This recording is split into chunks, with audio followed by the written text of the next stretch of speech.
కాకిని కాలజ్ఞాని అంటారు. ఎందుకో తెలుసా? వేకువజామునే బ్రహ్మముహూర్తంలో మేల్కొని స్నానం ఆచరించే పక్షి కాకి. కావు కావు అంటూ ఈ బంధాలు, ఈ సిరి సంపదలు ఏవీ నీవి కావు, ఏవీ శాశ్వతము కావు కావు అని అందరికీ గుర్తు చేస్తూ, బోధిస్తూ అందరినీ తట్టి లేపేది కాకి. ఎక్కడైనా ఆహారం కనిపిస్తే అందుబాటులో ఉన్న అన్ని కాకులకు సందేశం పంపి గుమిగూడి అన్ని కాకులు కలిసి ఆహారం ఆరగిస్తాయి. అంత స్నేహపూర్వకంగా మసిలేది కాకి.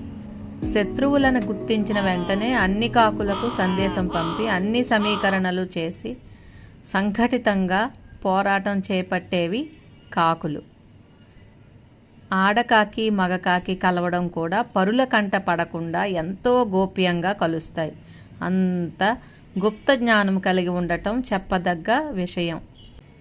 ఒక కాకి మరణిస్తే అన్ని కాకులు గుమిగూడి సంతాపం తెలియజేస్తూ కాసేపు అరుస్తూ రోదనలు చేసి స్నానమాచరించి గూటికి చేరే మంచి ఆచరణ కాకులదే. సూర్యాస్తమయం సమయానికి గూటికి చేరే సలక్షణమైన అలవాటు సమయపాలన కాకులదే. అంతేకాదు, సూర్యాస్తమయం తర్వాత ఆహారం ముట్టని సద్గుణం కూడా కాకులదే. కాకులు లేని ప్రదేశం లేదు ఈ భూమిపై. కాకి పళ్ళు తిని మరో చోట విసర్జన చేస్తే అక్కడ ఆ బీజం పడి మొలకెత్తి మొక్కలు పెరిగి వటవృక్షాలుగా పెరుగుతాయి. అలా పచ్చని ప్రకృతిని విస్తరించి పరిరక్షించుకోవడంలో కాకుల పాత్ర చాలా గణనీయమైనదే. అందుకే కాకులు దూరని కారడవి అంటారు. కాకులు అరుస్తుంటే ఎవరో కావలసిన బంధువులు వస్తారు కాబోలు, అందుకే కాకి అరుస్తోంది అనేవారు పెద్దలు. అంతేకాదు, ప్రకృతి వైపరీత్యాలు వచ్చే ముందు, భూమి కంపించే ముందు, తుఫాన్లు వచ్చే ముందు కాకులు సూచన చేస్తూ అరుస్తూ ఎగురుతూ లోకానికి సూచిస్తాయి. సూర్యగ్రహణం ఏర్పడిన సమయంలో కాకులు గూటికి చేరి గ్రహణం విడిచాక స్నానమాచరించి బయట ఎగురుతాయి. అందుకే కాకిని కాలజ్ఞాని అంటారు.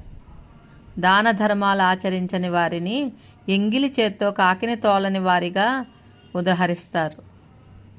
భోజనం చేసే ముందు మొదటి ముద్ద బయట గోడపై పెట్టి కాకుల్ని పిలిచేవారు పెద్దలు. మానవ జీవన పరిణామంలో కొన్ని తరాలను గుర్తు పెట్టుకునే సాక్షిభూతంగా ఉండే పక్షి కాకి. ఎక్కువ కాలం జీవిస్తుంది కనుక కాకి కలకాలం జీవించడం శాస్త్రంలో కూడా విశదీకరించారు.